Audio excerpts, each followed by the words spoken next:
welcome to the Narcissist Apocalypse podcast, a show that gives a voice to narcissistic abuse survivors. I am Brandon Chadwick, but my friends call me Chad, and thank you for showing up this episode. So what is a narcissist, you may ask? Generally speaking, a narcissist is a person who has an excessive sense of how important they are. They demand and expect to be admired and praised by others and are limited in the capacity to appreciate others' perspectives. And guess what? Not all our narcissists are made equal. Yes, that's true. Narcissism is a character trait that exists on a spectrum. A small amount of narcissism is healthy, and a person with an unhealthy level of narcissism may be called a narcissist. At extreme levels, it may be diagnosed as narcissistic personality disorder. However, for the purposes of this podcast, a narcissist is a person who exhibits narcissistic traits and or a consistent pattern of maladaptive narcissistic behaviors, regardless of whether they meet the diagnostic criterion in the latest version of the DSM manual or have a formal diagnosis. So a person may be referred to as a narcissist on this podcast, even if it is more likely they have another cluster B personality disorder, such as borderline, histrionic, or antisocial personality disorder, so as long as they exhibit narcissistic traits or behaviors. And now with all of that out of the way, let me tell you that we have a narcissist abuse survivor named Irene on this episode. And she was actually one of the first people I ever recorded with. And I have been editing it for a while as I had some sound issues. And you'll notice that at the end of this episode, it's kind of abrupt. And that will be coming up soon. But before we get to that interview, I just want to thank everyone for listening to the show and emailing me all the nice things that you've been emailing me. It really means a lot. Doing the show has been quite a blessing, so thank you to everyone out there. And if you haven't left us a review on whatever podcast service you use, Spotify, Apple, Google, Stitcher, CastBox, etc., leave us a 5-star review because it helps out the show. And when it comes to rankings and everything along those lines, I'm not sure how that actually works, but I think I think the 5-star reviews and everything like that helps out somewhat. Also, if you want to be on the show, even though we have a backlog of episodes, you can always reach out at narcissistapocalypse@gmail.com. Just drop us a line. And if you want to read a letter to your narcissist, we have a special episode for that. We have a voicemail recorder on our website. To record, just go to narcissistapocalypse.com. It's on the right side of the page, and it's always there floating. It's very hard to miss. We're accumulating letters as we speak, so we can do a volume 2 of our Letters to a Narcissist episode. And besides that, what else is going on? I've been doing some homework that was given to me to help focus on what our website for the podcast will be about. So we're working on that. And right now, the slogan I have, I don't know if this will keep on being the same slogan, but the slogan for now, which may or may not be approved by the person who is in charge of me. Hi to that person. Anyway, the slogan for now is share, listen, advocate, heal. And I'm leaning to that one. How does everyone feel about that one? If you have a thought about that one, email me and tell you what you think about that. Also, how does everyone like the short form for this podcast, calling it like the NAP, the NAP Narcissist Apocalypse Podcast? Some people I've told have liked that one so far. Some people have said, nah, too cheesy. I have no idea. Again, if you like that or don't like that, email me. Tell you if I like it or you don't like it. Thoughts on that one? Yes, no, maybe. Circle one. Remember that old game? Anyway, I'm rambling. Socially, what did I do this week? Socially, I didn't do much really. A couple of nights this week, I was on the phone. I was texting with a few people, lovely people out there who listen to this podcast. I also saw a movie called Booksmart. If you haven't seen it yet, I think it's the best comedy I've seen this year. So I actually laughed out loud. It was pretty funny. So if you haven't seen that, go see that. And now I'm just going to get out of my own way. Here is my interview with Irene, and I'll check back with all of you when it's over. So we are here today with Irene. Thank you so much for coming on the show. Thank you for having me. So you are a narcissist abuse survivor. You were in a relationship with someone for 8 years. Yes. And I'm now going to let you just tell your story. So first of all, thank you for sharing this with us. And now I'm going to get out of your way. Okay. Story started, I want to say, October 2009. I went to visit my friend. She's from a small little town. And I ran into my now ex. He was out with his grandmother at a festival. We just started talking and everything. And he kind of sized me up. And he was like, oh, he said, you're nice. I was like, I didn't really say anything. Before I met him, I kind of came out of another situation where the guy was being dishonest, and I kind of took that really hard, and it to the point where I landed in. I got really depressed, really depressed in a mental hospital. So during that time, I think I was maybe out for a few months, and I was still dealing with my depression. So when I met him, I wasn't in the best of state. So I met him at the festival. After I left that, I exchanged numbers, and I really forgot about meeting him. I really did forget about meeting him. A month later, I get a phone call. I didn't recognize the number. I'm leaving work during lunch break. I get a phone call from him, and he wanted to know who the number was for. I guess he didn't remember who I was and everything. So I told him who I was, and he's like, oh, okay. So we started talking. We started talking through text message first. I was like, well, he seems like a pretty cool guy, And we went out. He asked me out on a date. I lived in one city, and he lived in another city. At the time, he lived in another city. And we went on a date. Our first date, it was pretty typical first date. Went to a restaurant. We just kind of hung out. The conversation, which was, now I look at it now, it was a red flag. How so? Well, the conversation, he asked me a question regarding, asked me all these different random questions. Something about water, fish, or something like that. I don't recall, but it was a red flag. And I said, well, what the questions mean? And he said, well, he started breaking it down to me is something about how I like sex or something like that. And that I like something like sex wet or something. It was something strange. And I was like, oh, okay.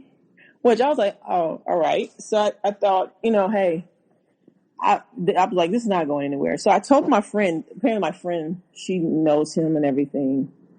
And she knows of him, because they're from the same town. And I asked her, I said, well, what do you think about him?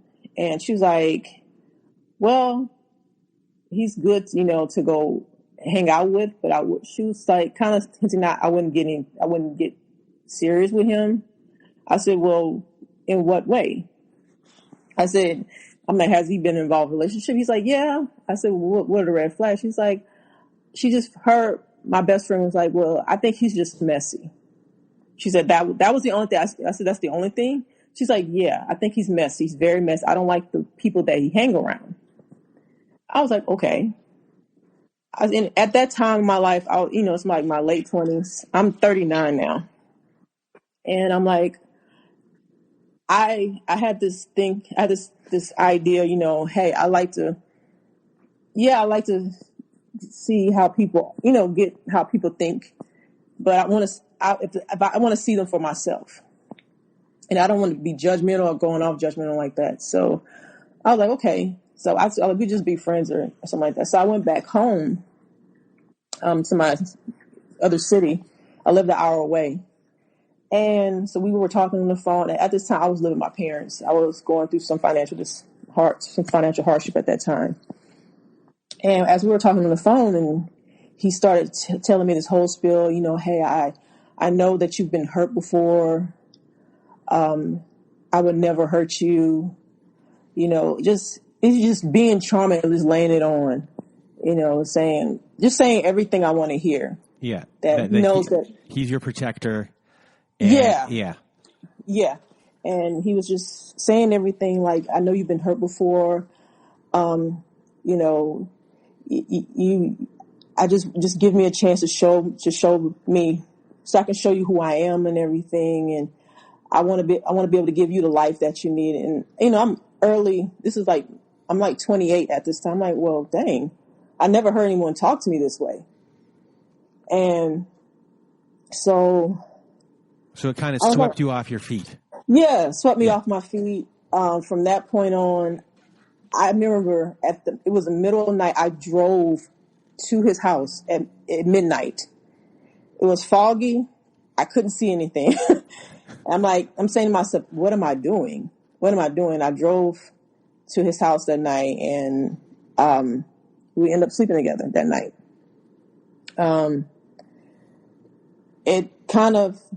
The first couple of weeks to a month, it was just, wow. It was like a storybook, you know, walks in the park and everything. He had me serenaded in the restaurant. Everything you can think of, he did it. He didn't let me meet cause he was raised by his grandparents. He didn't let me meet his which is, I was like, you know, I understand that, you know, you want to make sure before you introduce me to your family that you're serious about me. You know, I felt the same way. Now I was like, okay, so, I mean, it was just like a storybook romance. I'm like, wow, I think I met the one. I can't believe this, 'cause I've never been treated that way in my life. So we started dating, I think, it's been 8 years. Well, 9 years now. We were just dating and, you know, hanging out. I remember I was at my friend's house and he wanted to come see me like at 8:00 at night. I'm like, okay.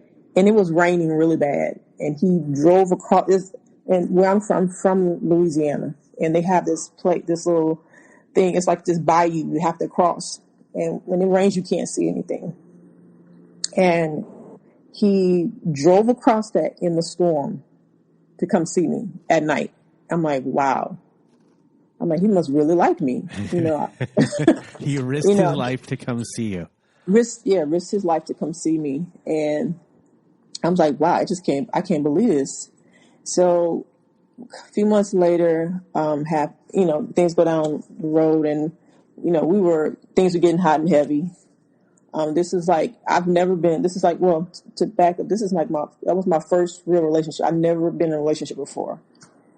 So I didn't know exactly what to expect. I mean, I didn't know how to be a girlfriend. So I was just kind of just being myself. And, you know, my parents, they've been married for a long time. So they kind of told me, you know, it's a courtship thing. So I was just trying my best. I'm like, I'm just feeling in the dark, you know, as to how to do this. And eventually, it was my sister-in-law. She came up to me, and he told me this before, that he was engaged. He told me this, while that's the first day that he was engaged, that the engagement, you know, went south. They broke it off. He didn't tell me why. So while he met you, and you're kind of dating, he was engaged, but then... No, he wasn't engaged. The engagement was off. Okay, the engagement was off before it started. Okay. Yeah, the engagement was off. He said that he told me all this on the first day, that at that time he was single maybe 6 or 7 months. Okay. So I was like, okay, I don't want to be a rebound. I'm like, is this your first time dating? And I'm the first one you dated since you got out of the relationship, you know. But so fast forward to January, and also he told me that he was in law school. Hold on to that. That's very important right there. Okay, I'm writing that down. He was in law school. That's very important. Okay, he had a law school shirt, everything. How old was he at the time? I was 28. He had to be 25. Okay. Yeah, I'm like 3 or 4 years older than he was. Okay. So I remember I had, I'm a spiritual person. I believe in God and everything. And I remember I had a dream that night, and I was like, okay, it was something strange about him. That was another red flag. That's what I've learned, to start paying attention to my intuition.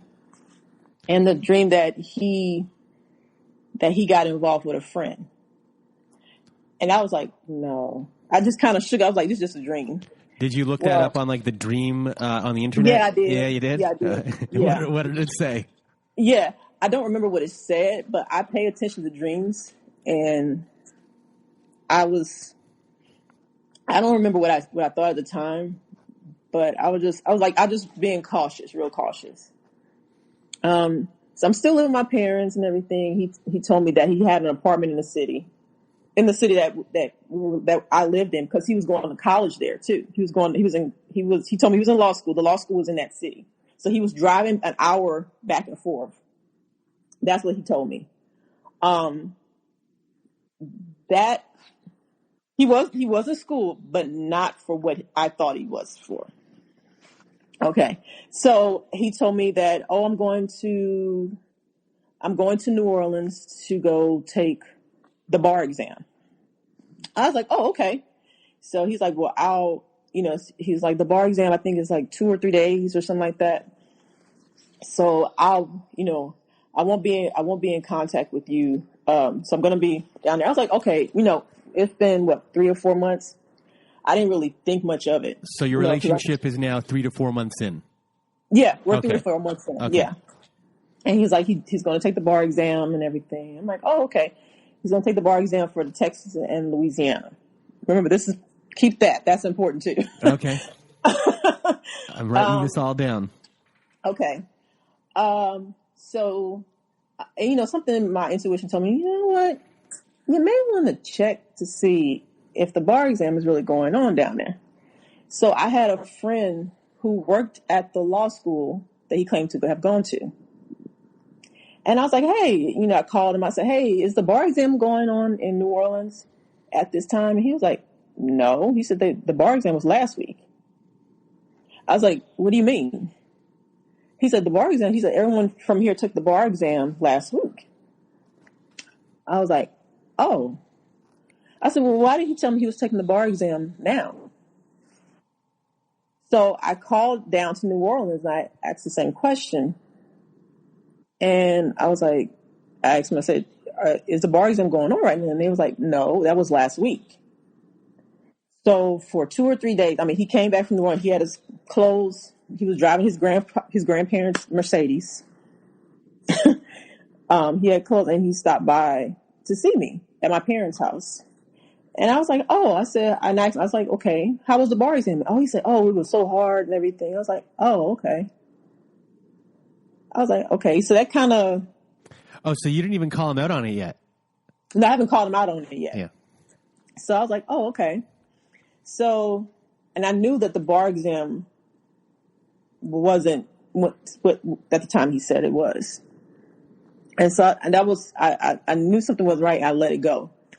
That was my first mistake. So for everyone out there who may not have dealt with a narcissist or anything like that before, can you explain maybe why you might have let it go? Who haven't been through something like this? I guess because I wanted to believe him, and were you still feeling, I guess, the effects of the initial love bombing? Yeah. I think that's what it is. I was still like, oh well, I guess I was in love. So and you're used to this, all of the attention, all of the not just the attention, but the things that you had never heard before. He knew exactly what he was saying, what he was doing. Yeah, and he knew he had you. And I guess probably at that point, I'm going to assume that, actually, you know what? I'm not going to assume anything because you didn't call him out on it. So I'm going to stop talking. I'm going to stop talking and let you continue your story. Go back. Okay, so we're dated for a year, and I eventually meet his grandparents. And I remember meeting them at a restaurant in my hometown. And I met his grandmother. I met his aunt first. And his grandmother was... She was, at this time, she was in her sound mind. She was at her sound mind, and they, just it was drilling me and everything. And I kind of expected that. And I was like, I have nothing to hide. This is who I am. So from what I gathered, they kind of like me. And they're like, oh, okay. So I was working at a large corporation at this time. So they liked me. I had my own job. At this time I was living with my parents, but I was getting ready to move back out to get my own place. So from there, I eventually went back to his hometown. I met his rest of his family, and he would make this statement. I guess everyone kind of asked, "Oh, is this your girlfriend?" He's like, "I don't." And this was another red flag I didn't pay attention to. His statement was, I don't believe in titles. Okay. And I was like, what? We've been together for about 9 months now. You don't believe in titles. So I'm like, okay. And, this is my first real relationship. I'm thinking we're together now. We've been dating this long, and I'm thinking, okay, so are we official or not? You're talking every day? Yeah, we're talking every day. We're hanging out. We're seeing each other every day. And you're telling your friend or family member that you don't believe in titles? You think that was a way of him hiding everything from his family so they wouldn't question anything? I don't know. I don't know. I have no clue. But now it disturbs me now. But back then, I didn't really. It disturbed me back then, but I guess I was like, I was still in that love bombing stage, and I kind of overlooked it. And so, when I eventually meet his mom. Well, you didn't overlook it. You were in a trance. Yeah, I was in a trance. Yeah, I was in a trance. But I eventually meet his mom. His mom, she has an alcoholic problem. She's an alcoholic. And whenever I told him that, he didn't like me saying that. But she's an alcoholic, and we went to. She would go to these little juke joints that was in the small town they were in. So I met her, and she was very ugly to me when I first met her.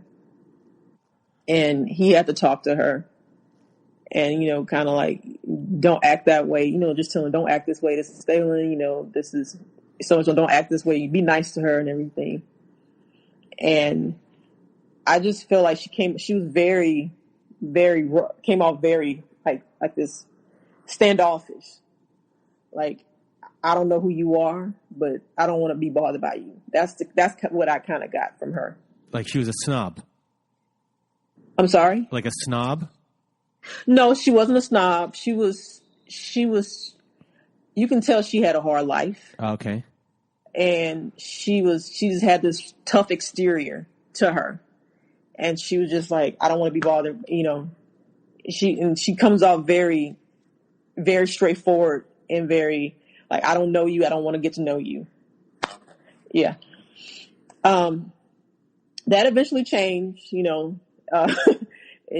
eventually starts liking me, and we started talking and everything else, through the years, up until the end. But eventually I moved out of my parents' house. I was like, hey, you can come stay with me now. I have a place in such and such city, and you can come stay with me. So eventually he comes over. He starts staying the night and everything. One night turned into 2 nights, 2 nights turned into 3 nights, a week. And then he eventually starts living with me. So we're living together. And at this time, I didn't tell my parents that we were living together. They told me they had a clue, but they didn't want to say anything. So we were living together. His name wasn't on the lease at the time. And that's when I kind of found out that he's actually in grad school. He's not in law school. I didn't say anything. How did you find that out? I think the courses that he was taking, it wasn't, I think I kind of figured that it wasn't law school courses. It was more like political science courses. Oh, yeah. So something you would take before you would go to law school. Yeah, yeah. And he was just working on his master's. That's what he was doing. And he was like, well, are you going to help me write my thesis? I was like, help you write your thesis? I said, what do you need help on? Well, I need to get these books. He named a list of books. I'm in the library looking for these lists of books for him. I'm ordering books for him. I'm doing all this stuff to help him with his thesis. And as I'm, helping him with all this stuff, and I'm helping him write his thesis. He's writing it, and he's, we're living together. So he's like going over his thesis with me. And I was like, oh, okay. I'm like, well, that's another thing. Like you're in law school, you wouldn't have to do a thesis. Mm-hmm. So again, you didn't say anything. Didn't say anything. And before you were there, who wrote his papers for him before you got there? He told me his ex helped him. Okay. Which, put a pin right there. We're going to come back to that. Oh, okay. So he said, this is what he said. I expect, if you're going to be with me, I expect you to help me do my research. And he's like you expect me to do your research? Like what? So I'm like, oh my gosh. So I'm like, okay, well, I have no problem helping anyone do their research. If I had time, I had access to the library, I can help you. So I kind of helped him do his research and help him with his thesis. So he went to present his thesis. He did really well. And congratulations, you did really well. Yeah. He did, yeah. Now I'm thinking about it. Yeah, I did. Yeah, you did. You got your master's in what? For him? Social science. Political science. There you go. You should get another degree. Yeah. So he eventually graduates. And this is how I know that he was not in law school. We didn't go to a law school graduation. We went for his master's graduation. And so when we get back to his hometown, he's telling everyone that he graduated from law school. So at this point, he's lying to you, but do you start realizing that now you start realizing that he's just a compulsive liar to everyone? No, okay. At this time, no. It takes me, I guess I'm a dingbat. It takes me a while to get it. But, and I asked him, I said, well, when are we going to your law school graduation? He said, oh, they're going to mail it to me in the mail. I was like, what? And so he eventually, I'm looking at his master's degree, and he's like, oh, this is my law school degree. And I look at the law school degree, it's the same size as the master's degree. And I'm putting two together, I'm like, this is not a law school degree. He purchased a degree from somewhere. Yeah. It's a fake degree. So he was showing everyone this fake law degree, and people will come to him asking him for legal advice. Yeah. And I'm like, he's not in law school. He never went to law school. And so all this is going on, and it's just so much that happened within 8 years. I can't go through everything, but the law thing was really pivotal, because when I eventually confronted him, it was after, not the one grandmother that took care of him, it was his other grandmother death. I confronted him after she passed away, and I was like, I called the university, and they said he was never enrolled in the university, never enrolled in law school. They have no documentation of him ever being there. So when you say never in the university, he never got his master's either? No, he got his master's. Okay. That was real, but he was never enrolled into the law school that he said he went to. He never enrolled.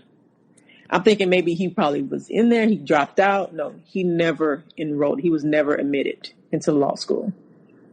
So he has everyone in this small town to this day believing that he went to law school. So you confronted him, and then what happened? I confronted him after his grandmother passed away. I waited a few weeks. Because you didn't want to break her heart? No, I didn't want to break. I know he was going through something, and this was his grandmother. He was from his mom's side. I knew that he was close to her. And I was like, I'm going to wait a few weeks, and I'm going to confront him. And for some reason, something told me to record. Ooh. Okay. So, because the reason why I record, because there was an issue before that. I know I'm going all over the place. Oh, no. I like the fact that, like, the first time you're doing a confrontation, that you had the wherewithal to record it. Well, this is not the first time. Well, this is not the first confrontation. Okay. I started recording because of the first confrontation. What was that? What happened there?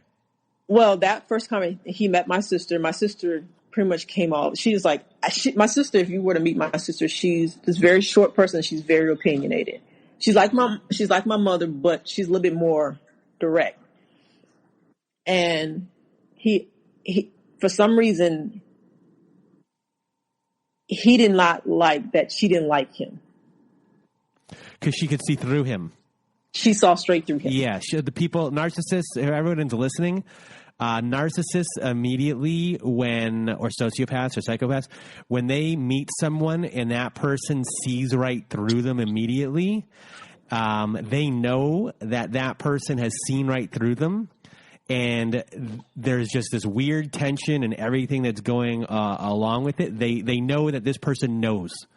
And they might say that they don't like that person. Is that what your boyfriend said about your sister? Immediately they don't like that person? Yeah. Or come up with reasons to not like them. Yeah, and one of the reasons was I was helping her. She was home from grad school visiting, and that's when they first met. And she's me like, I don't like him. Yes, so for, I guess to explain, in this case, he was trying to make your sister out to be something so you would turn against her.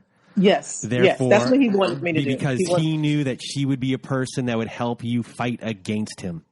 Yeah. Okay. Pretty much. So we went home after that, after we left my parents' house. And I think that morning, because I was supposed to meet my friend for lunch.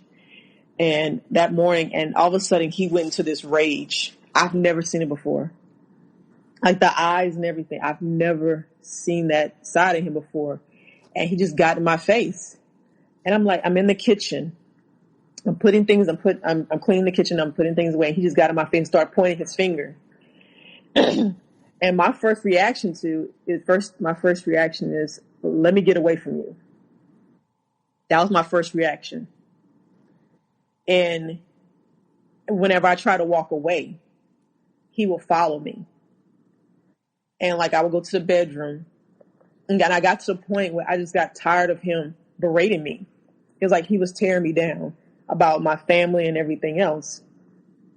And I just got berated. I just started, I was like, leave me. I kind of pushed him away, like, leave me alone. So he pulled out his cell phone and he started recording me. And that made me more angry. It made me more angry that he was recording me. He was provoking me on purpose. And I would tell him, I said, what are you doing? He said, I'm recording you for evidence. I said, for evidence for what? I'm recording you for evidence. Just in case you do something to me, I have evidence that you did it. And I'm like, what? And I'm like, are you fucking serious?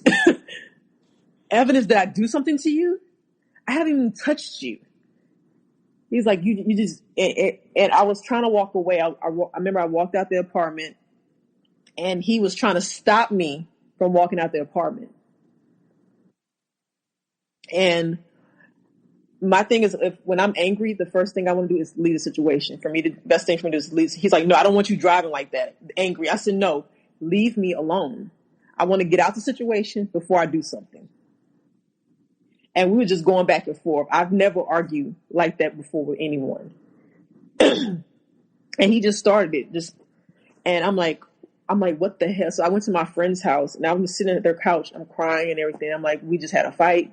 And like, they're asking me, what's wrong? I said, he and I just had a fight. I don't know what's going on. I said, he just started just picking at me for no reason. And I'm like, oh my gosh. So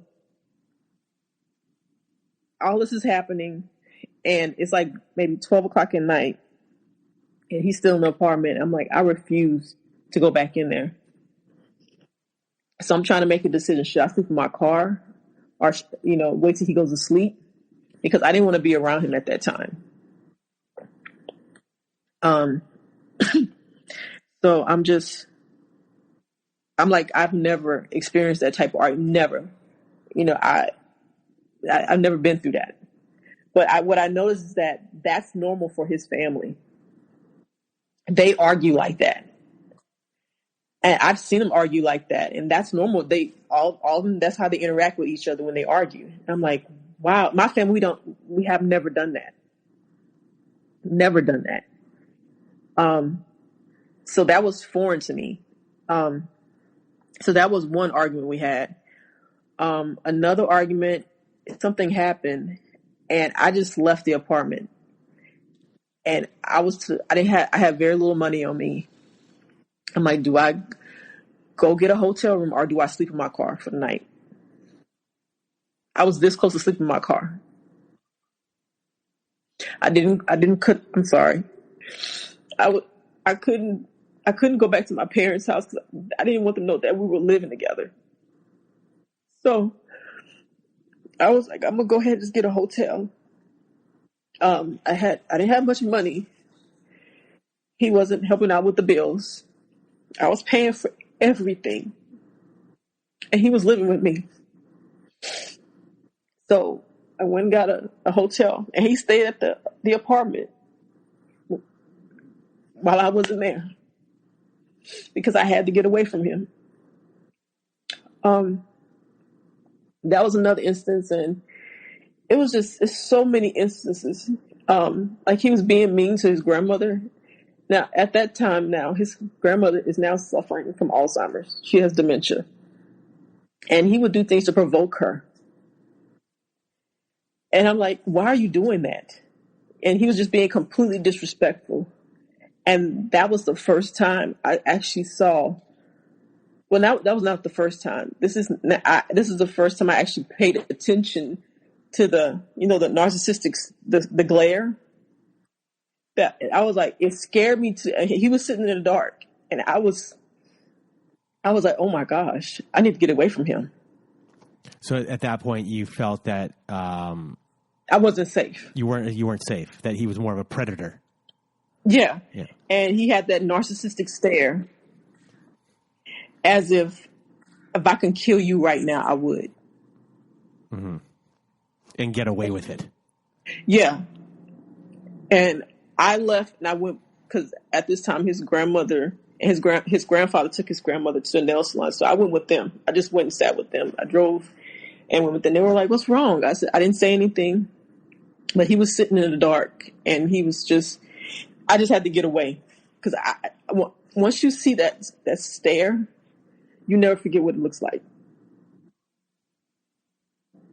That stare, it scares you because you don't know what is going through his mind. And when I came back with him, he was like, yes, he said, I want to apologize. You're right. I said, apologize. He said, yes. He said, you're right. And he didn't tell me what I was right about. His dad's a narcissist also. His dad's a narcissist and his grandmother, the one who now has dementia, is also a narcissist. So he has narcissism throughout. And his mother, the one who came off cold, standoffish with me, she's also a narcissist. So you have a family full of narcissists.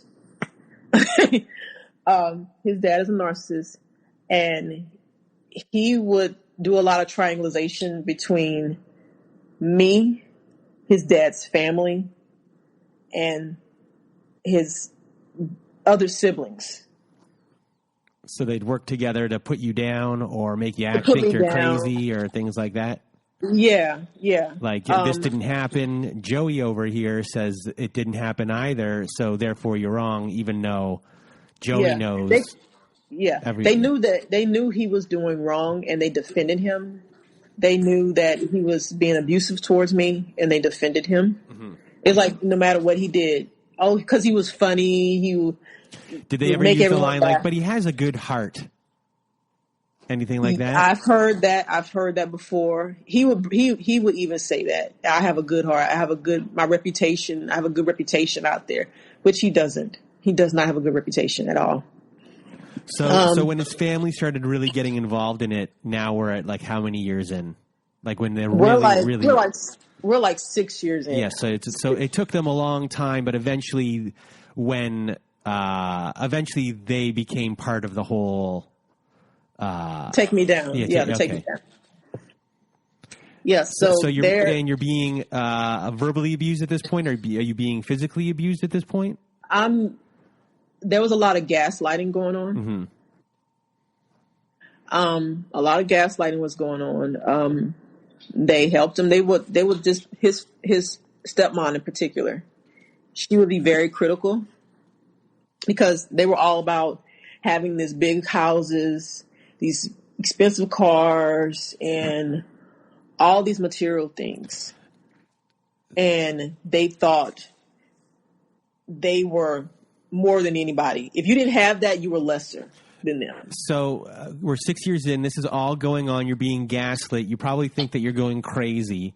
Have you gone to your family or friends and told them what's going on, or are you too embarrassed to? This is one thing my mother and my dad always told me. They told me, whatever goes on in your relationship, you two need to work it out. Okay.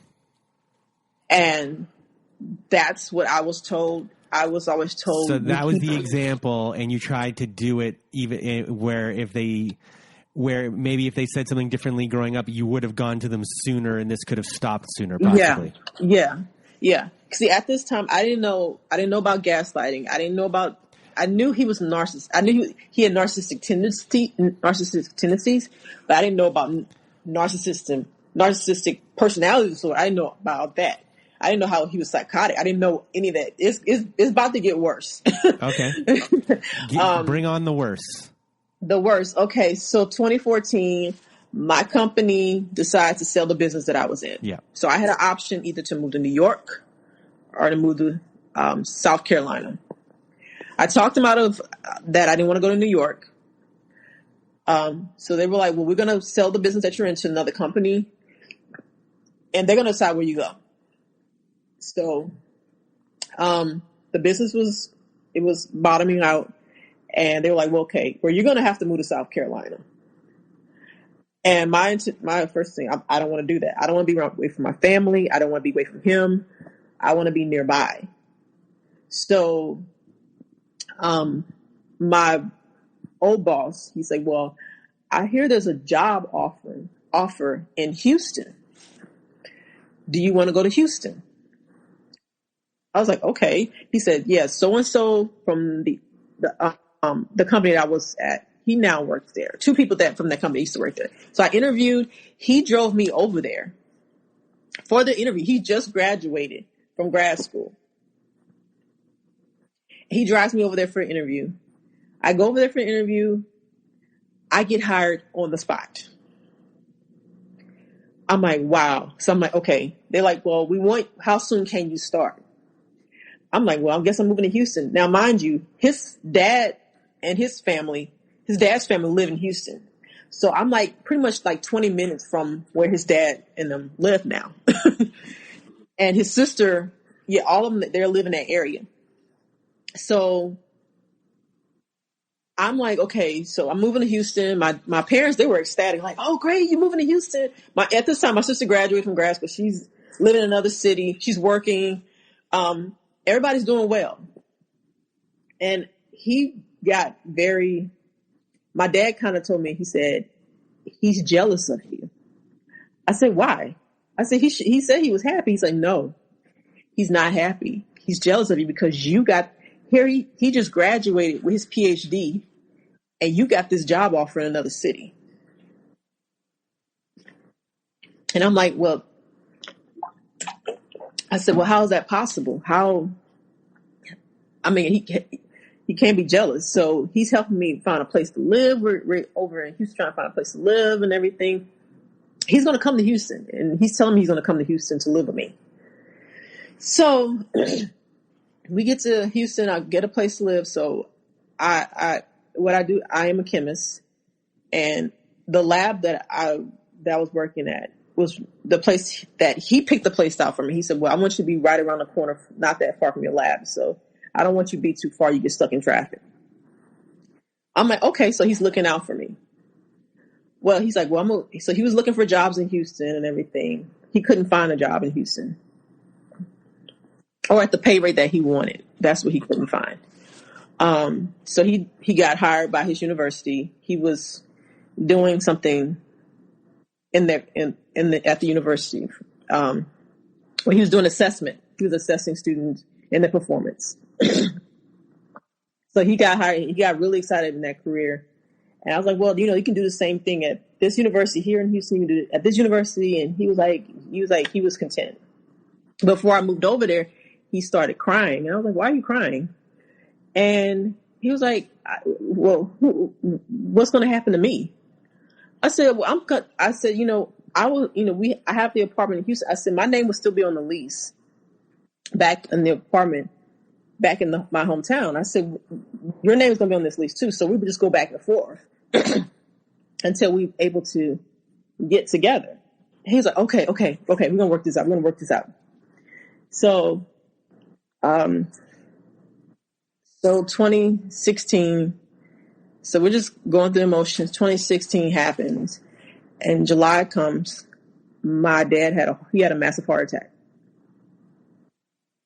He had a massive heart attack. I'm 4 hours away, and I'm trying to get back home. And I called him, and I let him know. He was in Chicago at a conference at the time. And I said, my dad just had a massive heart attack. I got to get home. He's like, I'm gonna book you a plane ticket. I said, I can't wait for that. I need to get home. So I'm driving home. I don't know whether my dad is dead or alive. I got to the point, I didn't want to answer any more phone calls. I just want to get there. So I get there. My dad's pretty much in a coma. When I'm there, I went, instead of going to my parents, I went to the apartment. As I'm sitting in the apartment, I'm looking around, and what is playing in this now, we're in the relationship going on 6 years now. And I'm looking around the apartment. I see, everything that belongs is mine. And I'm like, what the hell am I doing here? I said, what are we doing? Because I'm thinking to myself, I'm about to lose my dad. I always wanted to get married. He may never see my grandchildren. I want him to walk me down the aisle. All these things may never happen.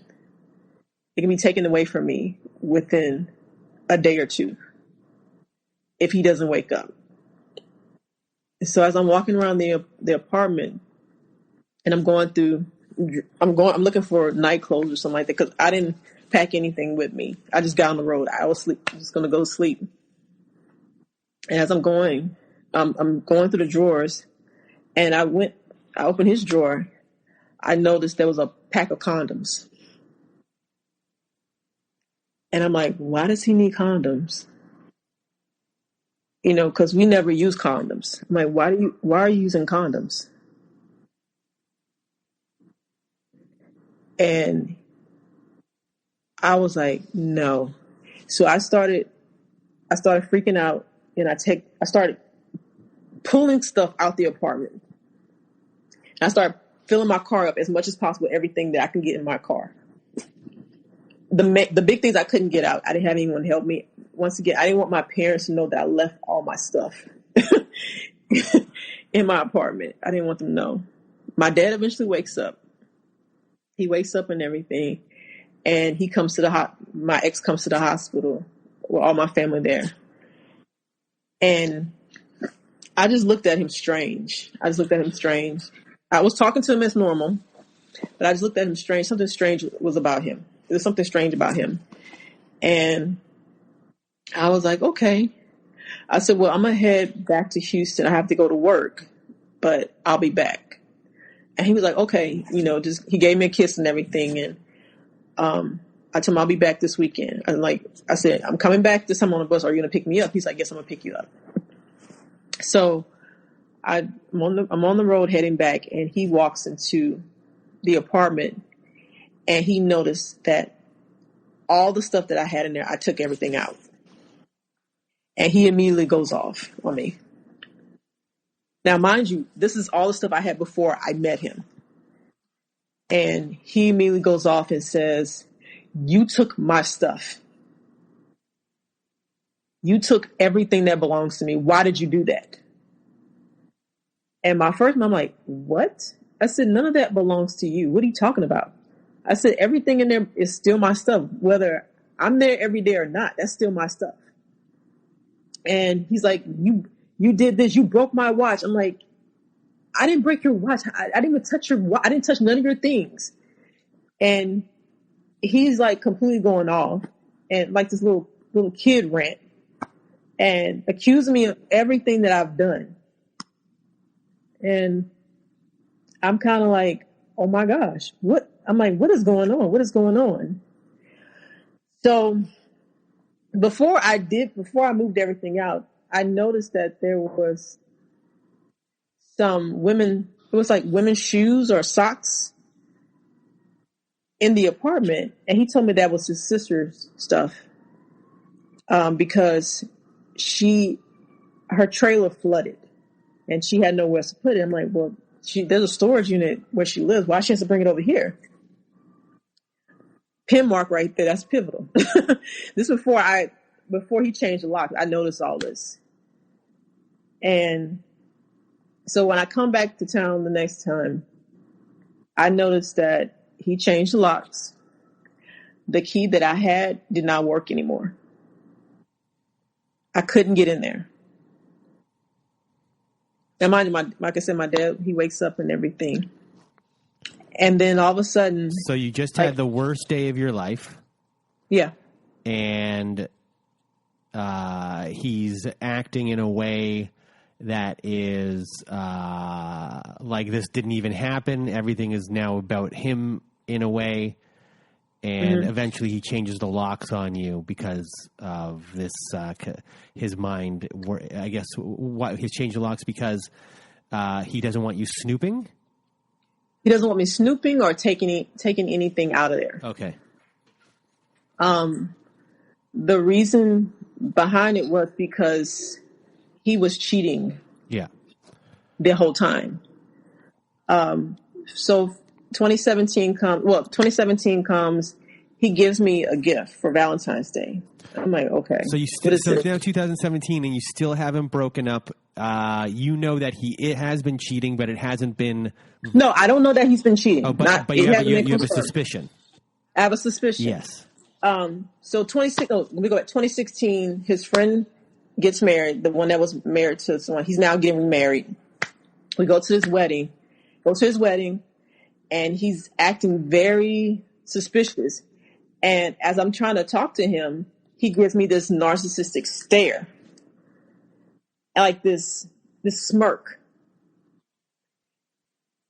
And I just get angry. And I noticed that one of the groomsmen is just staring at me, looking at me. And like, he had this look of concern on his face. So I eventually leave the wedding. I didn't say anything. I just walked out, went back to the hotel. And I noticed that as I'm at the hotel crying about what happened, I see that they're on FaceTime or they're on Facebook Live and they're still partying. He's dancing like nothing happened. Well, before it happened, at the wedding, one of the groomsmen, the best man, came up to me. And he said, you're still in Houston, right? I said, yeah. And he said, how are things between you and so-and-so? I said, it's going. And he's like, well, he said, just let me know if anything changes. And I kind of looked at him like, where did that come from? And I didn't know until after I eventually do talk to that best man later. So 2017 happens. 2016. I was trying to get my remaining my stuff out the apartment, and my dad now he's well. He's trying to help me get the stuff out. He refused to let me in. I had to call the sheriff's office, and they said, "Well, man, we can't really do anything since he took your name off the lease. You have to go, file legal paperwork to get your stuff out of there." He pretty much took my name off of everything. So I'm still trying to work everything out with him, and I'm like crying. I'm like, I just want to get my stuff. And I called his grandfather. I was like, "Look, can you talk to your grandson? I'm trying to get my stuff out of there. I'm tired of playing games with so and so. He's promised me he want to get married. He want to do this and all that stuff, and he's playing games." And his grandfather was like, "Did he really promise you marriage? Did he really promise you all that?" And I'm like, "What?"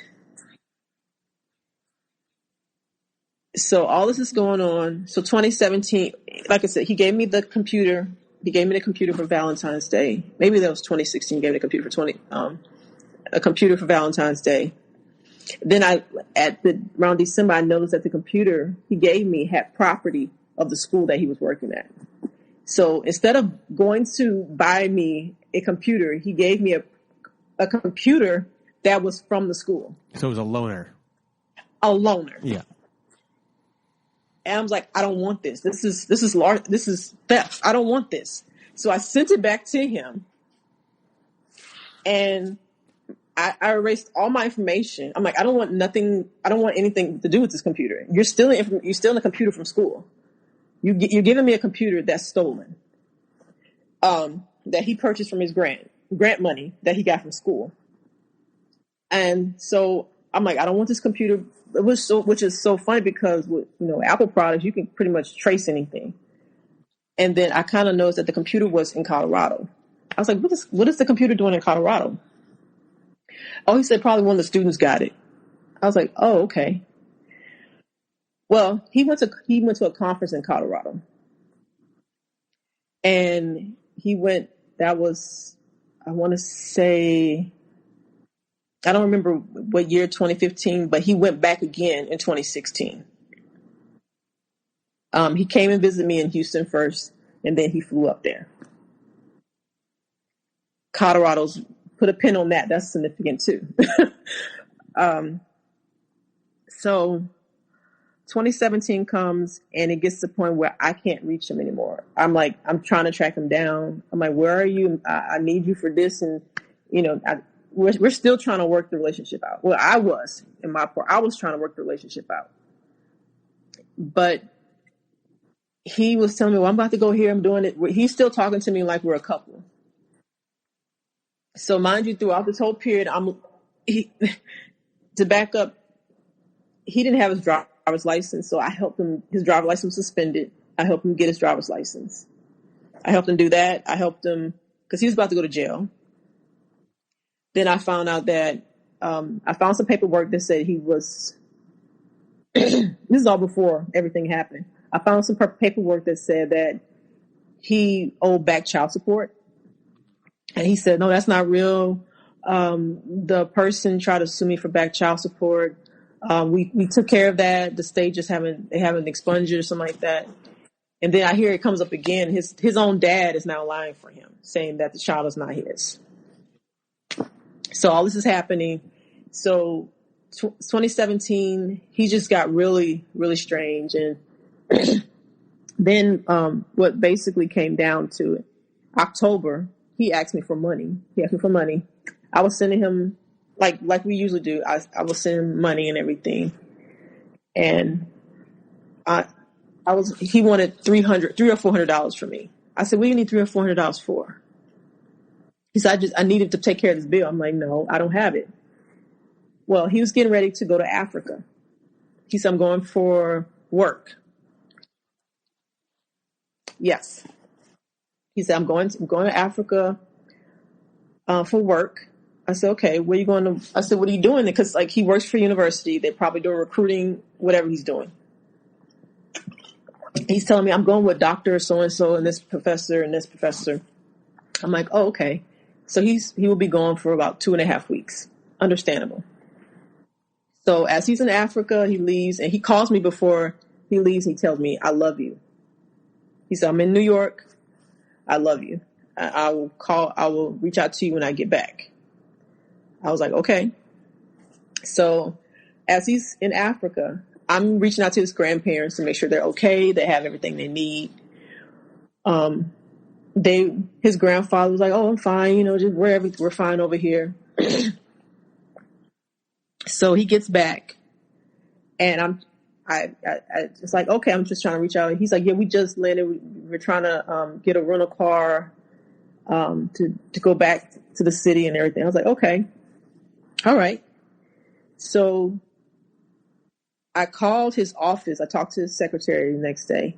I said, well, I tried to reach out to him. He's not answering his cell phone. Where is he? And she's like, oh, okay, well, I'll give him a call and find out.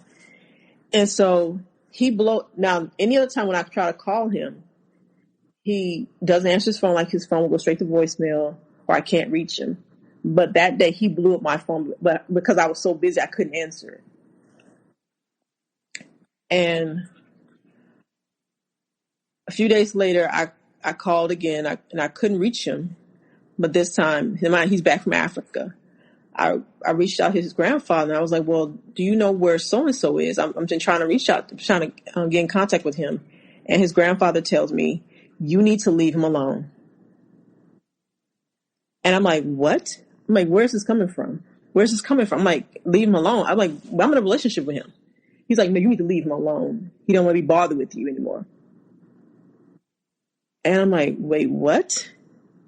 I'm confused as to what's going on now. And then a few days later, I get a phone call from his mother now.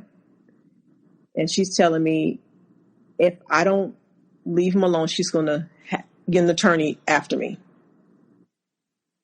I'm like, excuse me? I'm like completely confused as to what's going on now. And so he called me after that. He said, did my mother call you and tell you so-and-so? And so he's like, I'm going to take care of her. He's like, she had no business doing that. We're together. We're a couple. She has no business doing that.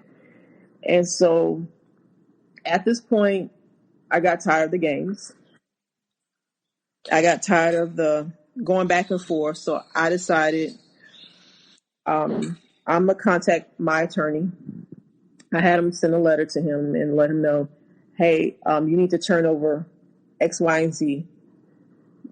Mrs. Burrs Mrs. So-and-so wants out of the relationship, and you need to turn over her things now at this specific time. And I had it sent to him certified letter. My attorney sent it to him certified letter. And he's like, did you send me, did you have an attorney send me a letter? I said, yes. I said, because I want, and mind you, during this time, I'm recording the conversation. I'm recording everything now regarding him because it's like, I didn't want him to come back and say, well, I said this and I said that. I was like, I'm recording everything now. Because apparently what's going on is a bunch of lies now. So I'm like, okay, I just want my stuff back. And he starts saying, how much he loves me and that he's not going back and forth anymore with me anymore. That we've said we're going to walk away from each other. And we haven't, and that he would never do anything to hurt me. I mean, he's laying on thick at this point. And I said, I want out the relationship. That's what I told him. All this is recorded. And he was like, I bought you something from Africa. I love you. I love you so much. It hurts my heart that you're doing all this. This is not necessary.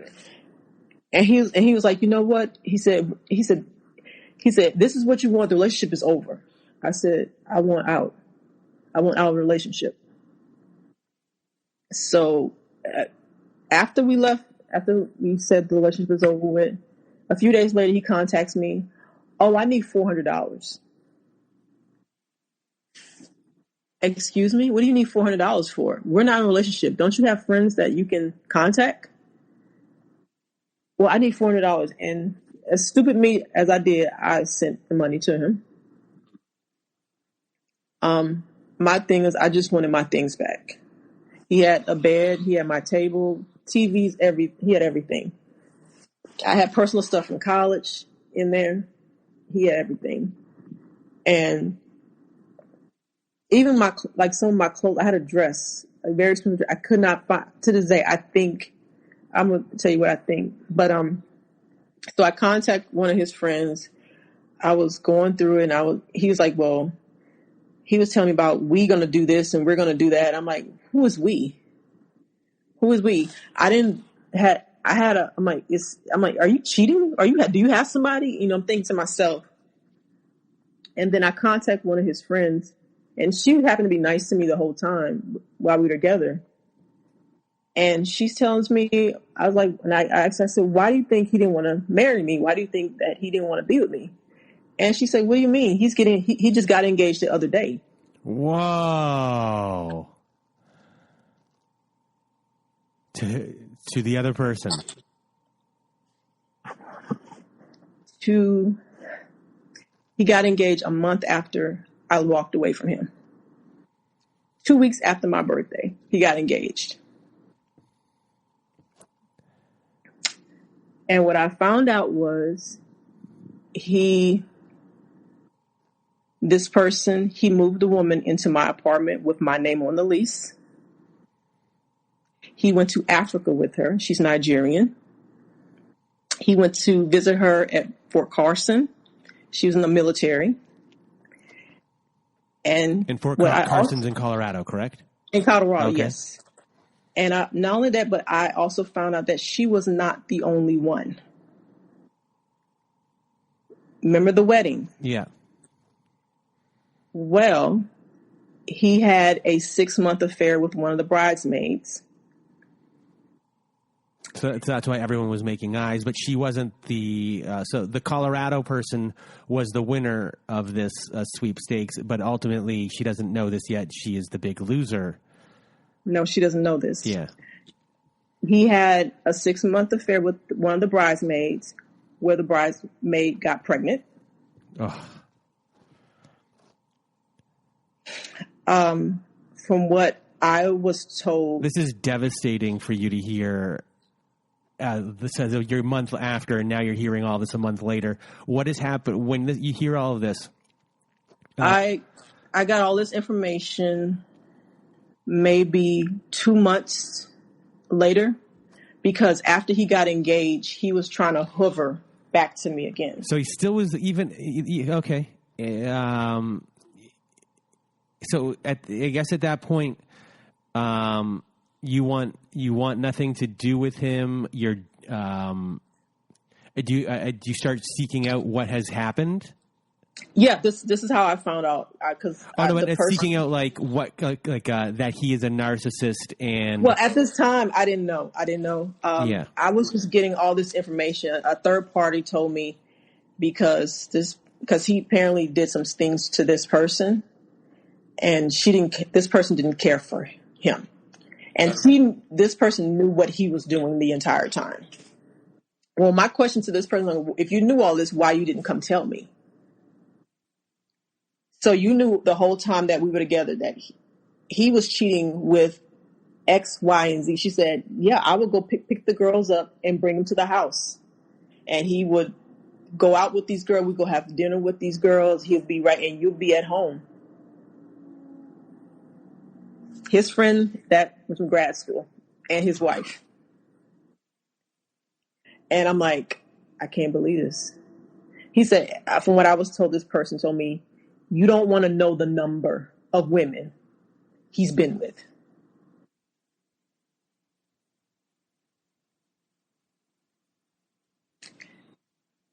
You just happen to be the primary one.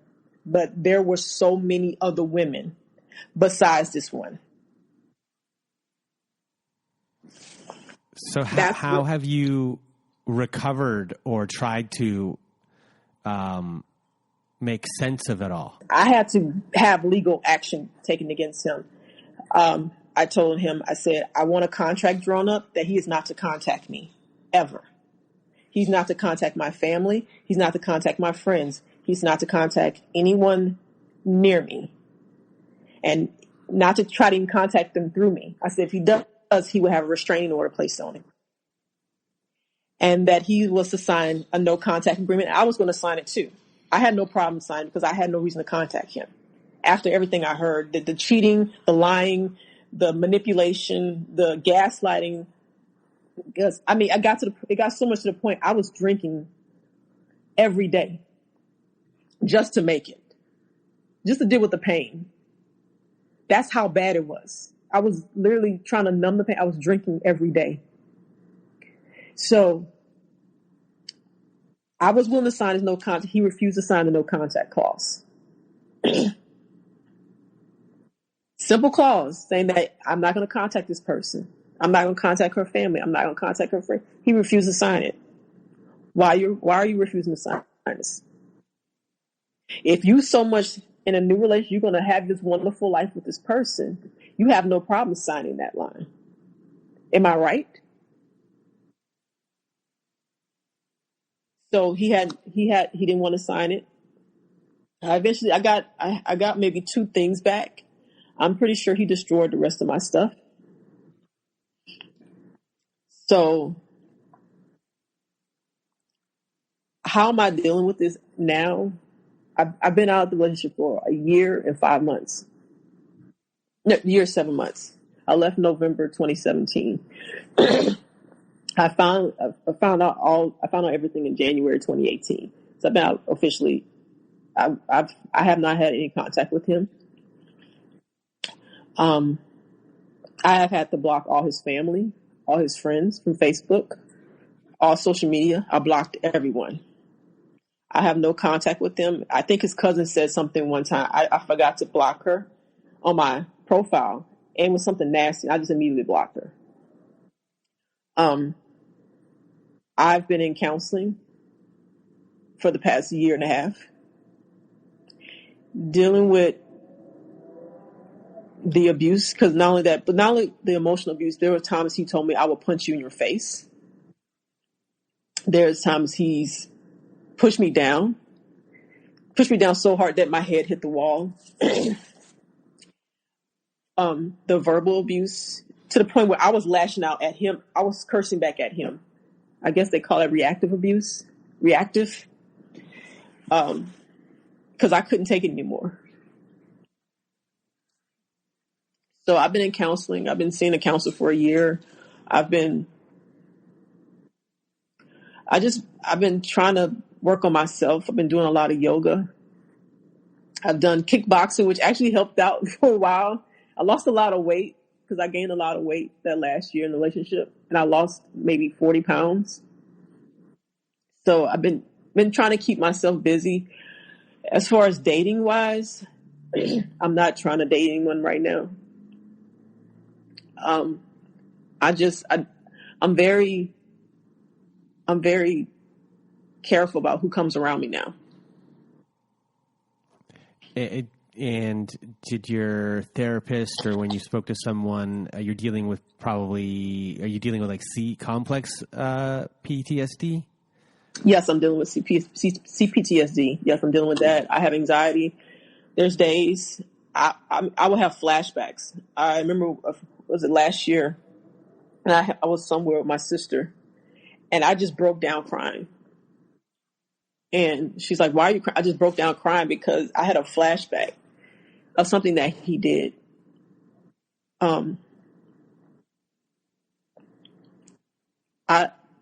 My advice, I was trying to determine if I should do this interview or not, but I realized that if I would have known the red flags, if I would have known what a narcissist is, I would never got involved with one. These people are monsters. These people don't you're nothing but a pawn in their life. They don't care about you. They don't love you. Everything I went through was fake. The relationship was fake. Yeah, that's the hardest thing, I think, and that's the hardest for thing all to of accept. us to wrap our brain around. Other people I've had on the show, it really, a lot of time it comes down to that everything we knew wasn't real. It wasn't real. It wasn't real. They're telling you they love you, that they care about you. And he is so many, now going back on it, I do have flashbacks where I'm like, wow, that was a sign. Well, that happened. This person, he's telling me this person calling him, and I'm actually talking to this person. It was someone he was cheating with. Like simple stuff like that. I'm like, oh my gosh. And, he's telling me about threesomes he's had and everything. They tell you what they're doing. They're telling you who they are.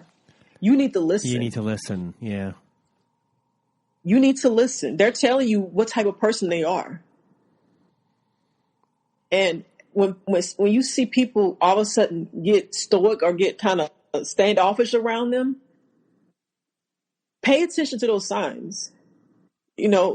Listen to when people tell you, I don't want anything to do with them. Those are signs right there. But it wasn't your fault. No, it wasn't my fault. I'm still struggling to accept that. My therapist has been telling me lately, it's not your fault. That was all him. And I'm now coming to terms that it wasn't my fault. He chose me for a reason.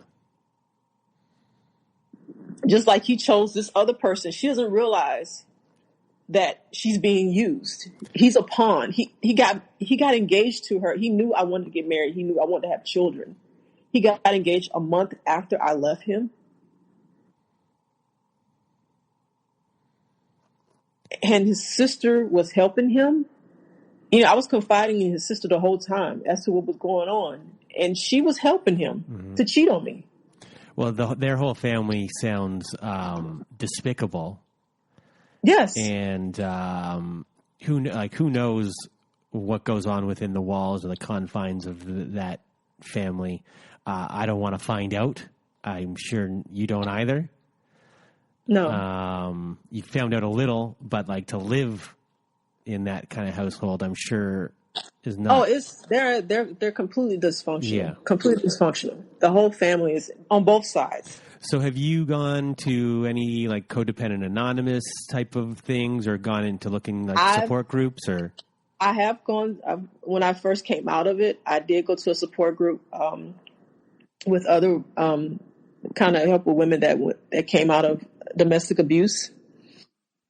Because I did go through that, went through a lot of it.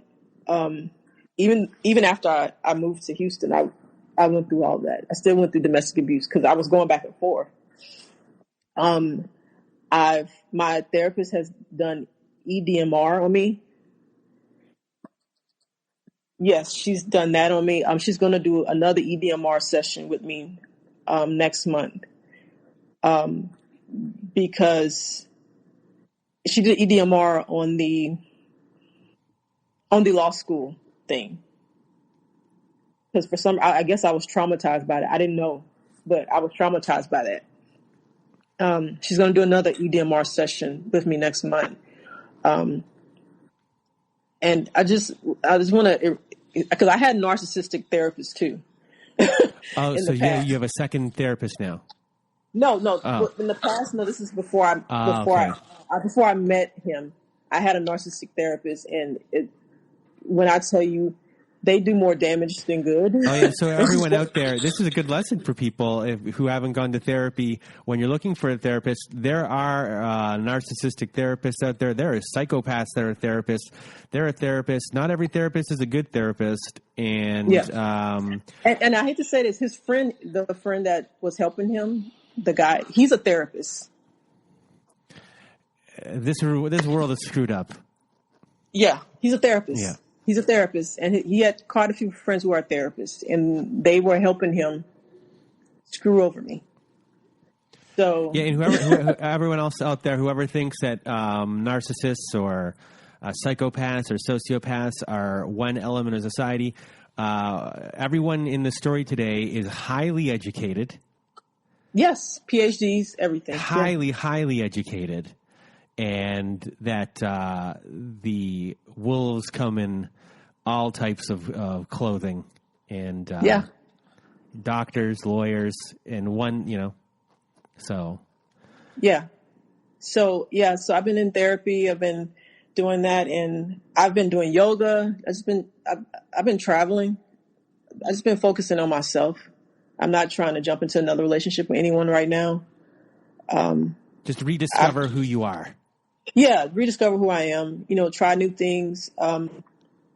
So, Irene, before we end off here, do you have any last thing you want to say to help everyone out there?